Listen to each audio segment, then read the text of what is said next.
جناب ابو المکرم صاحبزادہ ڈاکٹر پیر محمد اشرف اشرفی الجیلانی دامت برکاتہم القدس.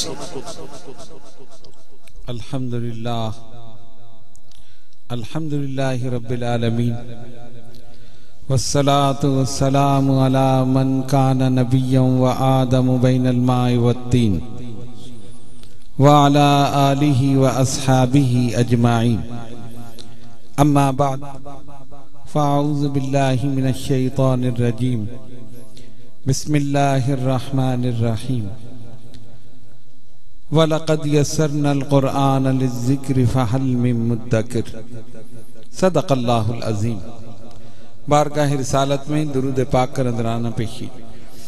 اللہم صلی علی سیدنا مولانا محمد وعلی آل سیدنا مولانا محمد صلاة دائمة بدوام الملک الحی القیوم.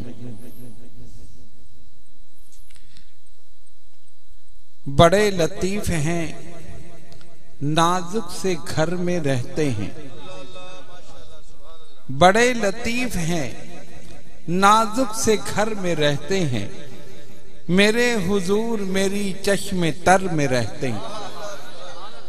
میرے حضور میری چشم تر میں رہتے ہیں. ہمارے دل میں ہمارے جگر میں رہتے ہیں. ہمارے دل میں ہمارے جگر میں رہتے ہیں. ارے انہی کے گھر ہیں یہ وہ اپنے گھر میں رہتے ہیں. انہی کے گھر ہیں یہ وہ اپنے گھر میں رہتے ہیں. مقام ان کا نہ عرش بری نہ فرش زمین. مقام ان کا نہ عرش بری نہ فرش زمین. وہ اپنے چاہنے والوں کے دل میں رہتے ہیں. وہ اپنے چاہنے والوں کے دل میں رہتے ہیں. بڑے لطیف ہیں نازک سے گھر میں رہتے ہیں. میرے حضور میری چشم تر میں رہتے ہیں. یقین والے کہاں سے چلے کہاں پہنچے. یقین والے کہاں سے چلے کہاں پہنچے. جو اہل شک ہیں اگر میں مگر میں رہتے ہیں. یقین والے یقین ہوتا ہے نا. یقین ہے کہ اس جلسے میں برکت ملے گی. ہے یقین. یقین ہوگا تو ملے گی. یقین والے کہاں سے چلے کہاں پہنچے. اور جو اہل شک ہیں اگر میں مگر میں رہتے ہیں. بڑے لطیف ہیں نازک سے گھر میں رہتے ہیں. میرے حضور میری چشم تر میں رہتے ہیں. من علینا ربنا اذ بعث محمدا ایدہ بایدہ ایدنا باحمد ارسلہ مبشرا ارسلہ ممجدا صلو علیہ دائما صلو علیہ سرمدا صلی اللہ علی النبی الامی وآلہ صلی اللہ علیہ وسلم صلاة و سلام علیک یا سیدی یا رسول اللہ. میرے محترم حضرت علامہ مولانا مجاہد علی نعیمی صاحب دامت برکاتہم العالیہ و اسٹیج پر موجود دیگر علماء اکرام مشائخ اعظام اور عوام اہل سنت، السلام علیکم ورحمۃ اللہ وبرکاتہ. وقت کافی ہو چکا ہے اور ایک مکمل خطاب گرجدار زوردار شاندار آپ نے سماعت فرما لی اور میرے خیال سے ان کے بعد کسی خطاب کی ضرورت نہیں. لیکن حضرت نے فرمایا تو میں بیٹھ گیا. خصوصی خطاب مکمل خطاب ہو گیا. آپ لوگوں کی محبت کہ آپ اتنی دیر سے بیٹھے ہیں. سنیوں کی ایک عادت ہے اور وہ یہ ہے، آپ دیکھیں انسان جو ہے وہ دو چیزوں کا مرکب ہے، ایک جسم ایک روح. دو چیزیں ہیں نا، جسم اور روح. جب یہ ملتے ہیں تو انسان بنتا. روح جسم سے نکل گئی، جسم کو دفن کر دیا، روح جہاں سے آئی تھی وہاں چلی. تو انسان دو چیزوں کا مرکب جسم اور روح. جسم کو بھی غذا کی ضرورت اور روح کو بھی غذا کی ضرورت. ہے نا بات؟ ارے بولے نا تاکہ مجھے پتہ چلے آپ کو نیند نہیں آ رہی. میں زیادہ ٹائم نہیں لوں گا.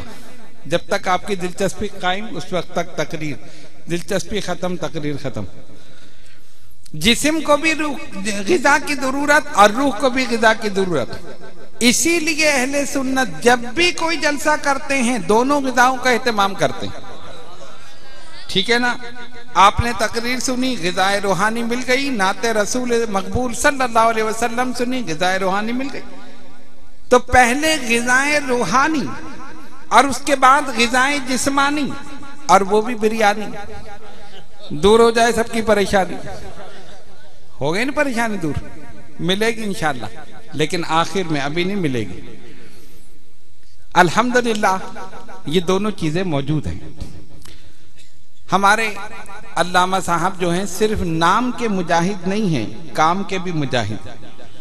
اس میں بامسمہ مجاہد، اور جو کام انہوں نے انجام دیا وہ تعارف کا محتاج نہیں، آپ کے سامنے سب کچھ موجود ہے.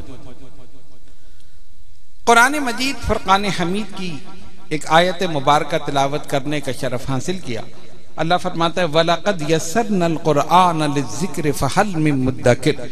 ہم نے اس قرآن کو یاد کرنے کے لیے، نصیحت کے لیے آسان کر دیا ہے. ہے کوئی اس کو پڑھنے والا؟ ہے کوئی اس کو یاد کرنے والا؟ دنیا کی سب سے زیادہ پڑھی جانے والی کتاب، دنیا کی سب سے زیادہ سمجھی جانے والی کتاب، دنیا کی سب سے زیادہ چھپنے والی کتاب قرآن مجید فرقان حمید. اور وہ کتاب کہ ایک 9 سال کا بچہ یاد کرے تو اسے یاد ہو جائے، 18 سال کا جوان یاد کرے اسے یاد ہو جائے، 80 سال کا بوڑھا یاد کرے اسے بھی یاد ہو جائے. اس لیے کہ یہ یاد کرنے والے کا کمال نہیں ہے، یہ قرآن کا اعجاز ہے کہ جس عمر کا آدمی یاد کرے اسے یاد ہو جائے. اور اللہ تبارک و تعالیٰ کی شان دیکھو، جتنی بھی کتب سماویہ نازل کی ان کے نزول کا ایک مقام معین کر دی. موسیٰ توریت لینی ہے تو کوہ طور پر آنا. حضرت موسیٰ علیہ السلام کوہ طور پر جاتے تھے، توریت مل جاتی تھی. بندوں کی گزارشات رب تک اور رب کے احکامات بندوں تک پہنچا دیا کرتے تھے. ایسا نہیں ہوا کہ حضرت موسیٰ علیہ السلام اپنے گھر میں ہو تو توریت نازل ہو جائے، کہیں اور مقام پر ہوں تو توریت نازل ہو جائے. موسیٰ توریت لینی ہے تو کوہ طور پر آنا. اب دیکھو اپنے نبی صلی اللہ علیہ وسلم کی شان. نزول قرآن کے لیے اپنے حبیب کو قرآن مجید فرقان حمید دینے کے لیے رب نے کوئی مقام متعین نہیں فرمایا.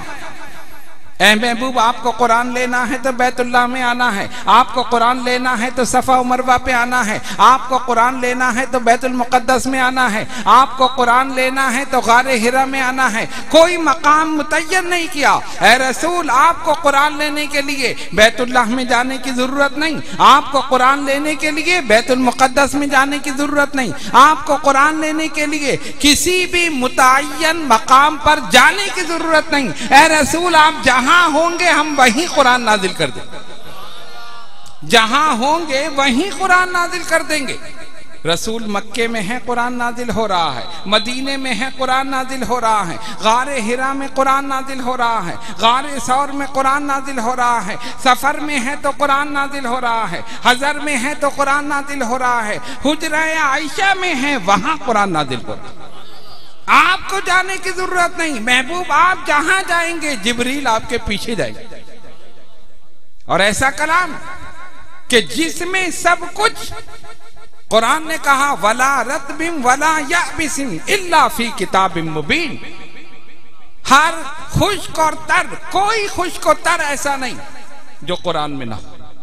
اسی لیے مولا کائنات حضرت علی شیر خدا رضی اللہ تعالیٰ عنہ نے فرمایا مجھ سے کوئی بھی سوال کرے میں اس کا جواب قرآن سے دوں گا، دین کا یا دنیا کا، اس کا جواب قرآن سے دوں.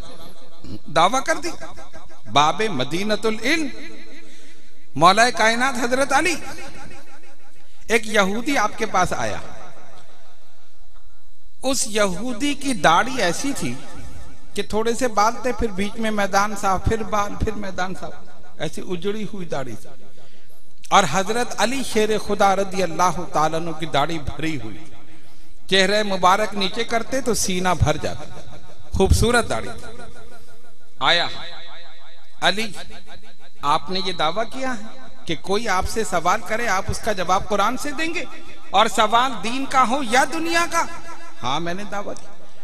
کہا اچھا میری ایسی داڑھی کہ کہیں بال ہیں پھر میدان صاحب پھر بال ہیں، اور آپ کی بھری ہوئی داڑھی، کیا ان دونوں داڑھیوں کا قرآن میں ذکر ہے؟ فرمایا ہے. بتائیے، قرآن پڑھ کے بتائیے.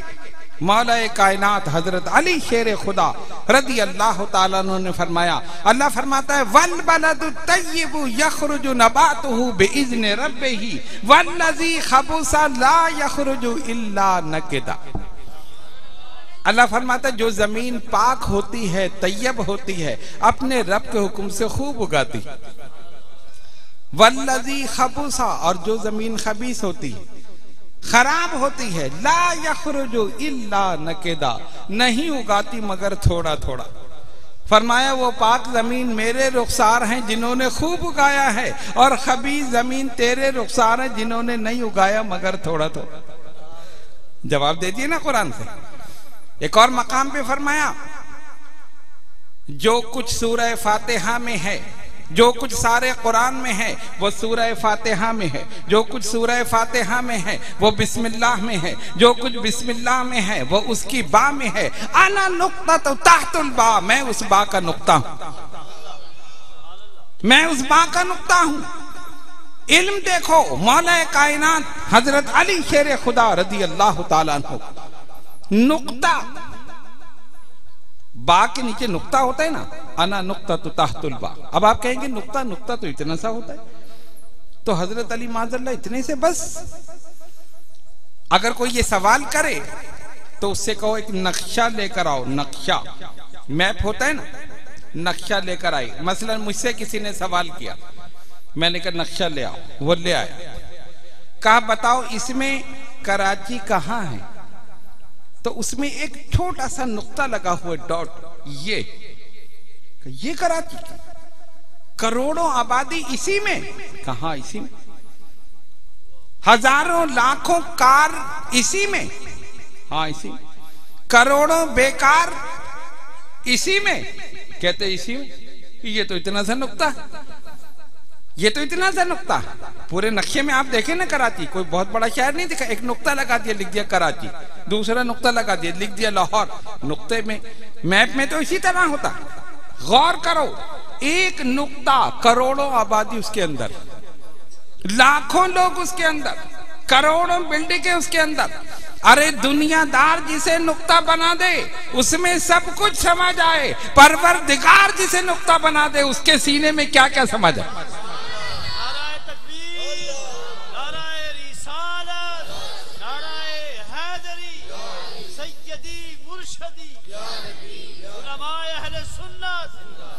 انا نقطہ تو تحت البا، میں اس با کا نقطہ. یہ شان ہے مولا کائنات. غور کرو، جب غلام کی یہ شان ہے تو پھر آقا کا کیا مقام ہو. اچھا یہاں پر مدرسین ماشاءاللہ بیٹھے ہیں حضرت کے اس دارالعلوم کے، اور بہت سے علماء جن کا تعلق تدریس سے ہے. جب پڑھاتے ہیں تو ایسا نہیں ہوتا کہ پوری کی پوری کلاس ذہین ہو، سب کے سب قابل ہو. ایک کوئی نکل آئے گا غبی کن ذہن، یا ایک نکل آئے گا ذہین. کسی استاد نے آج تک یہ دعویٰ نہیں کیا کہ مجھ سے پڑھنے والے سب کے سب قابل ہیں، مجھ سے کسب علم کرنے والے سب کے سب قابل ہیں. کسی استاد نے دعویٰ نہیں کیا. کوئی ایک نکل آئے گا جو بالکل کہتے جی یہ سب قابل ہیں. ہاں ایک ہے جو بالکل ذرا کن ذہن، یا ایک ہے جو سب سے زیادہ ذہین. شروع سے لے کر آج تک کسی نے یہ دعویٰ نہیں کیا، صرف سوائے ایک ذات بابرکات کے جس کا نام ہے ذات پاک محمد مصطفیٰ صلی اللہ علیہ وسلم۔ فرمایا اصحابی کالنجوم فبأیہم اقتدیتم اہتدیتم، میرے سارے صحابہ آسمان ہدایت کے ستارے ہیں، جس کے پیچھے چلو گے ہدایت پا جاؤ۔ 1,24,000 صحابہ سرکار نے چھوڑے اپنے وصال پر، سب کے سب قابل، کوئی ایک ایسا نہیں جس کے پیچھے چلو گے ہدایت پا جاؤ۔ نام نہیں لیا کہ صرف ابو بکر کے پیچھے چلو گے تو ہدایت ملے گی، عمر کے پیچھے چلو گے ہدایت ملے گی، عثمان کے پیچھے چلو گے ہدایت ملے گی، علی کے پیچھے چلو گے ہدایت ملے گی، طلحہ، زبیر، عبد الرحمن ابن عوف، نام نہیں لیا، جتنے صحابہ ہیں جس کے پیچھے چلو گے ہدایت مل جائے۔ یہ کس کا کمال تھا؟ یہ پڑھنے والوں کا کمال تھا یا پڑھانے والے کی نگاہ کرم کا کمال تھا کہ جو اس بارگاہ میں آیا کامل ہو گیا، اکمل ہو گیا۔ جس پر نگاہ کرم پڑ گئی اس کو زمین سے آسمان پر پہنچا دیا۔ یہ شان ہے میرے آقا صلی اللہ علیہ وسلم۔ تو اللہ تبارک و تعالی نے کتاب ہی ایسی نازل فرمائی جس کی کوئی مثال نہیں، اور جس ذات پر کتاب نازل فرمائی اس کی بھی کوئی مثال نہیں۔ قرآن بے مثال ہے، رسول کی ذات بھی بے مثال ہے۔ قرآن کا کوئی جواب نہیں لا سکتا، رسول کی ذات کا کوئی جواب نہیں لا سکتا۔ وہ قرآن بھی بے مثال، اور جس ذات پر نازل ہوا وہ ذات والا صفات بھی بے مثال۔ اچھا، قرآن میں بہت سی آیتیں مکی ہیں، بہت سی آیتیں مدنی۔ آپ دیکھتے ہیں نا، مکی مدنی۔ قرآن مکی ہے کیا قرآن مدنی ہے؟ اگر آپ علماء سے پوچھیں تو وہ کہیں گے جو آیتیں مدینہ منورہ میں نازل ہوئی مدنی، جو مکہ معظمہ میں مکی۔ قرآن مکی مدنی ہے؟ نہیں، قرآن کا تعلق رسول کی ذات سے ایسا ہے کہ میرے رسول مکی ہیں تو قرآن مکی ہے، رسول مدنی ہوئے تو قرآن مدنی ہو۔ جو آیتیں نازل ہوئی مدنی ہو۔ قرآن اور صاحب قرآن کا تعلق ہے، کسی ایک کو چھوڑ کر ہدایت حاصل نہیں کر سکتے۔ یہ بھی ہو سکتا تھا کہ قرآن کو بیت اللہ کی چھت پر نازل کر دیا جاتا، لوگوں ہم نے قرآن نازل کر دیا، اٹھا لو پڑھ لو۔ نہیں، قرآن سے پہلے میں اپنے حبیب کو بھیجوں گا تاکہ یہ عملی نمونہ پیش کر کے دکھا دے۔ قرآن نے کہا اقیم الصلاۃ، رسول نے نماز پڑھ کے بتا دی۔ قرآن نے حج کا حکم دیا، حج کر کے بتا دیا۔ قرآن نے جس چیز کا حکم دیا میرے رسول صلی اللہ علیہ وسلم نے کر کے بتا دیا۔ اسی لیے کسی نے لکھا خاموش کر رہے تو خدا کی کتاب ہے، خاموش کر رہے تو خدا کی کتاب ہے، اور بولنے لگے تو رسالت مآب۔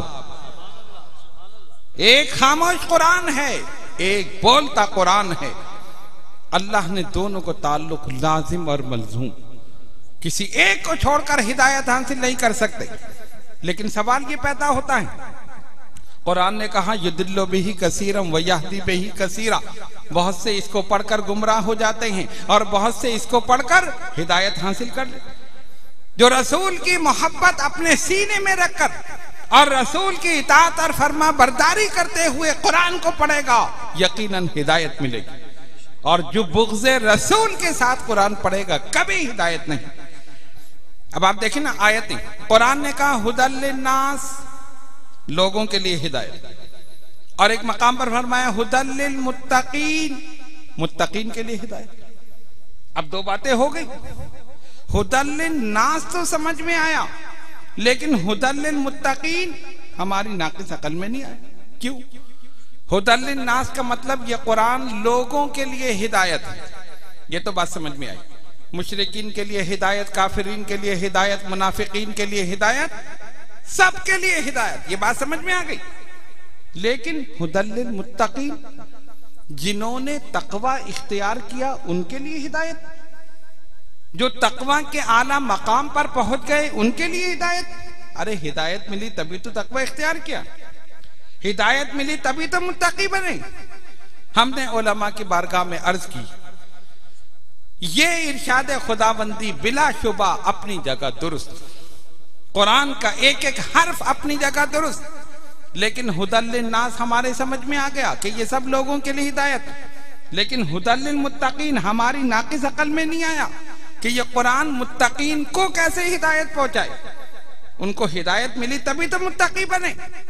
انہوں نے کہا سنو، یہ کنفیوژن اس لیے پیدا ہوا کہ تم نے ہدایت کا معنی ہی نہیں سمجھا، تم نے ہدایت کا معنی ہی نہیں سمجھا۔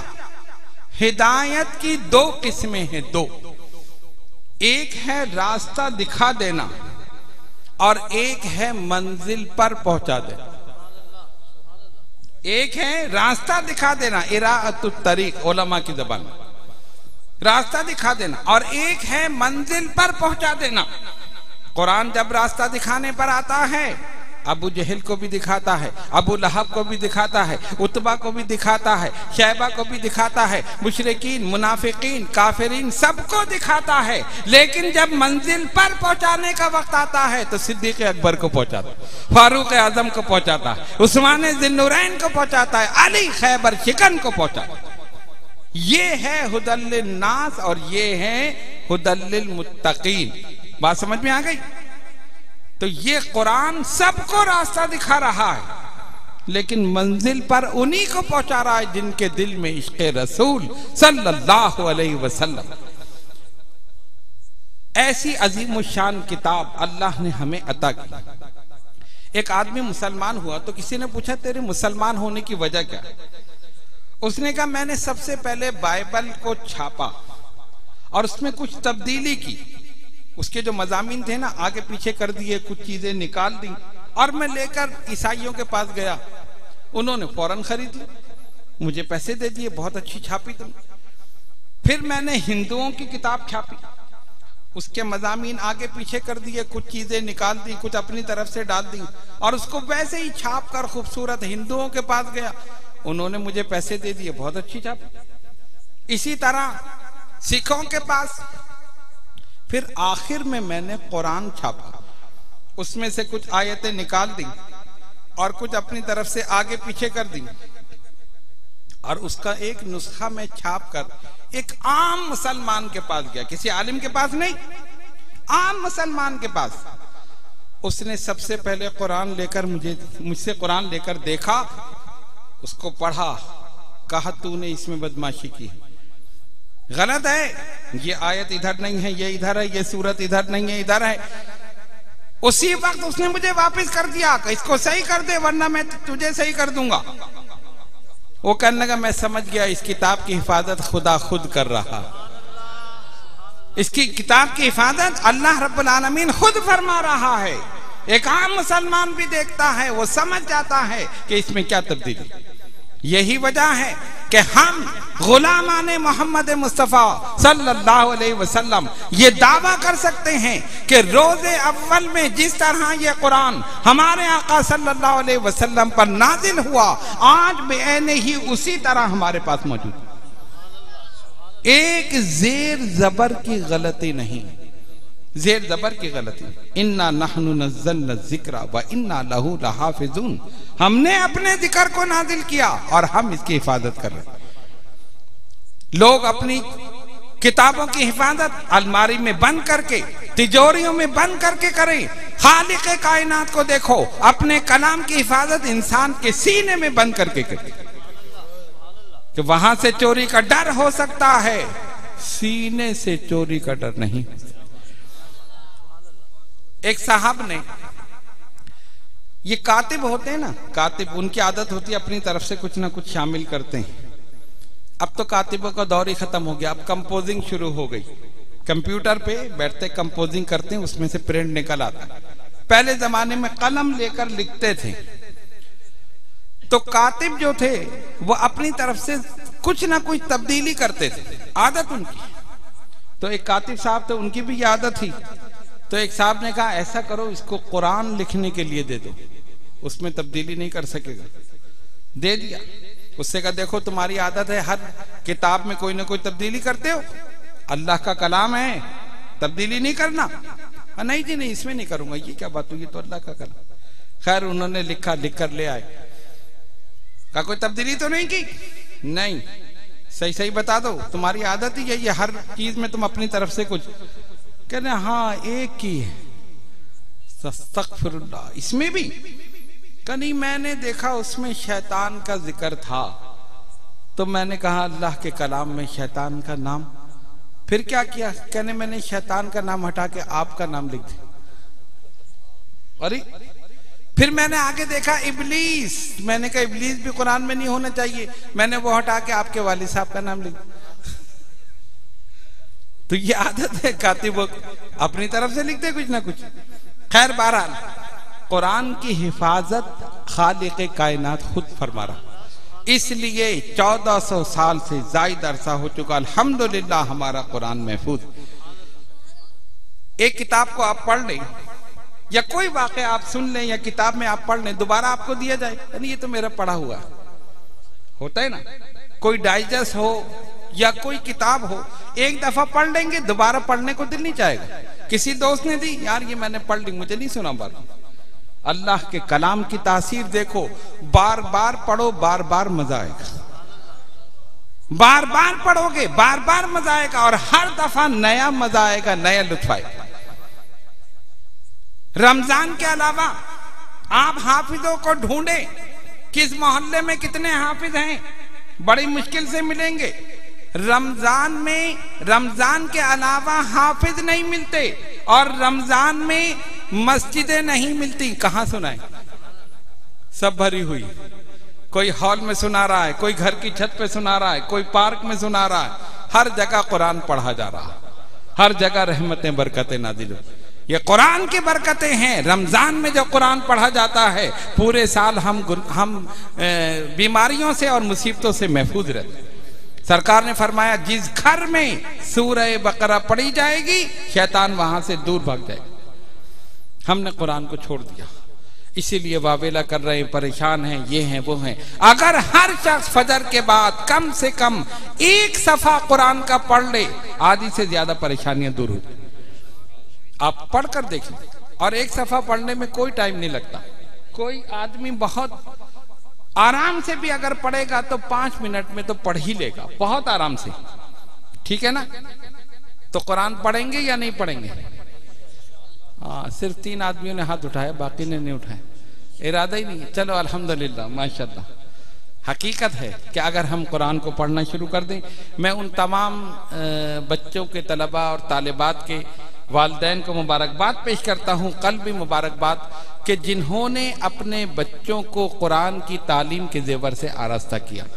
آج ان کا بچہ حافظ قرآن ہے، کل قیامت میں ان کے سروں پر نورانی تاج رکھے جائیں گے۔ اہل محشر پوچھیں گے کون ہے، نبی ہیں یا ولی ہیں؟ کہنے والا کہے گا نہ نبی ہیں نہ ولی ہیں، وہ ہیں جنہوں نے اپنے بچوں کو دنیا میں حافظ قرآن بنایا۔ تو میرے بزرگوں اور دوستوں، علامہ صاحب نے یہاں جو مدرسہ قائم کیا، اور جس محنت کے ساتھ، لگن کے ساتھ، شوق کے ساتھ یہ اس مدرسے کی تعمیر و ترقی میں، اس کی تعلیم میں، بچوں کی تعلیم میں لگے ہوئے ہیں، اور ان کے یہ تمام اساتذہ جو بڑے خلوص اور محبت کے ساتھ یہ تعلیم دے رہے ہیں، آپ کے لیے یہ ایک کھلا اعلان ہے، آؤ فلاح کی طرف، آؤ کامیابی کی طرف، آؤ جنت کی طرف۔ کوئی پیسہ نہیں لیا جا رہا۔ حضرت کا ایک مدرسہ ہے شیخ پور موڑ پہ، حضرت کا ایک مدرسہ ہے طالبات کا، اور ایک مدرسہ ہے طلبہ کا۔ تو آج حضرت مجھے وہاں لے کر گئے، اور دیکھ کر بڑی طبیعت خوش ہوئی کہ وہاں پر کئی 100 طالبات، لڑکیاں حفظ قرآن اور ناظرہ کی تعلیم حاصل کر رہے ہیں۔ ہم نے ان کا امتحان بھی لیا، اور ماشاءاللہ بہت اچھے تلفظ کے ساتھ، بہت اچھے طریقے کے ساتھ انہوں نے قرآن کریم سنایا۔ یہ ان بچوں کے لیے بھی اور ان کے والدین کے لیے بھی یہ بڑے مبارکباد کا موقع ہے۔ تو جن کے بچے اب تک قرآن نہیں پڑھ رہے، ان کو چاہیے کہ اس موقع کو ضائع نہ کریں، بلکہ اپنے بچوں کو وہاں داخل کرائیں۔ اسی میں فلاح ہے، اسی میں نجات ہے، اسی میں کامیابی ہے۔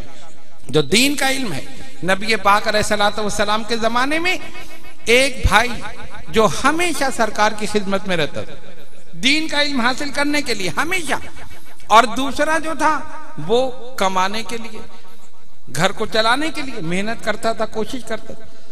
اب ایک بھائی کما رہا ہے اور دوسرا صرف علم حاصل کر رہا ہے، تو جو کماتا ہے وہ سوچتا ہے میں تو بڑا کام کر رہا ہوں، میں تو پیسے لے کر آتا ہوں، میں تو گھر چلا رہا ہوں۔ وہ آیا سرکار دو عالم علیہ السلام کی بارگاہ میں اور عرض کی، یا رسول اللہ صلی اللہ علیہ وسلم فدا کا امی و ابی، حضور میرے ماں باپ قربان، یہ تو کچھ کرتا ہی نہیں، یہ تو نہ کام کا نہ کاج کا، 2.5 من اناج کا کچھ کرتا ہی نہیں، کھانا کھاتا ہے بس، آ کے بیٹھ جاتا ہے یہاں پر، میں کام کرتا ہوں، میں محنت کرتا ہوں۔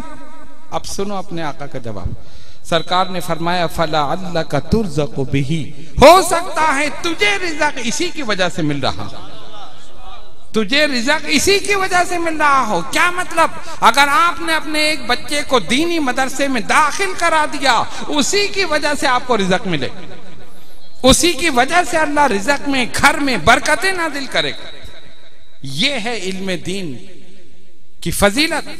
اس دنیا میں ہم نہیں سمجھتے کہ ڈاکٹر بنے تو اتنے پیسے آئیں، انجینئر بنے تو اتنے پیسے آئیں، فلاں بنے تو اتنے پیسے آئیں۔ دنیا کو نہ دیکھو، دین کو دیکھو، دین کو دنیا پر مقدم رکھو، اور جو دین کو دنیا پر مقدم رکھتا ہے دنیا خود بخود اس کے قدموں میں آ جاتی ہے، اور جو دین کو چھوڑ کر دنیا کی طرف جاتا ہے نہ خدا ہی ملا، نہ وصال صنم، نہ ادھر کے رہے نہ ادھر کے۔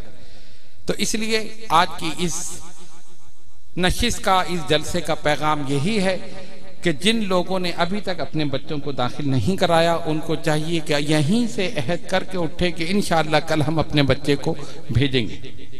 آپ کے گھر میں قرآن کا نور ہوگا، قرآن کی رحمت ہوگی، قرآن کی برکت ہوگی، اور اس کے ساتھ ساتھ اس مدرسے کے ساتھ تعاون فرمائیں۔ علامہ صاحب نے جتنی برانچیں قائم کی ہیں ان کے ہاتھ مضبوط کیجئے، دامیں، درہمیں، سخنیں، قدمیں، جس طرح بھی جو جس طرح مدد کر سکتا ہے اس دین کے کام میں مدد کرے۔ اگر ایک پیسہ اس نے اللہ کی راہ میں خرچ کیا، انشاءاللہ اس سے دگنا تگنا اسے ملے۔ ہم کہتے ہیں یہ 5 روپے ہم نے دے دیے ہمارے پاس سے چلے گئے، یہ 50 دے دیے ہمارے پاس سے چلے گئے۔ روایت میں آتا ہے نبی پاک علیہ السلام تشریف فرما ہیں، بکری کا گوشت آیا، سرکار نے فرمایا ام المومنین سید عائشہ صدیقہ رضی اللہ تعالیٰ عنہ سے، عائشہ اسے تقسیم کرو، اور سرکار باہر تشریف لے گئے۔ ام المومنین نے گوشت کو تقسیم کرنا شروع کیا، ایک آیا اس کو دیا، دوسرا آیا اس کو دیا، تیسرا آیا اس کو دیا، سب میں تقسیم کیا، صرف ایک دست یعنی بکری کے جو اگلا حصہ صرف ایک وہ بچ گیا، باقی سب مانگنے والے چلے گئے۔ نبی پاک علیہ السلام تشریف لائے، فرمایا سب تقسیم کر دیا یا کچھ باقی ہے؟ سب تقسیم کر دیا یا کچھ باقی ہے؟ ام المومنین نے فرمایا سرکار سب تقسیم کر دیا، بس یہ باقی ہے۔ کیا فرمایا؟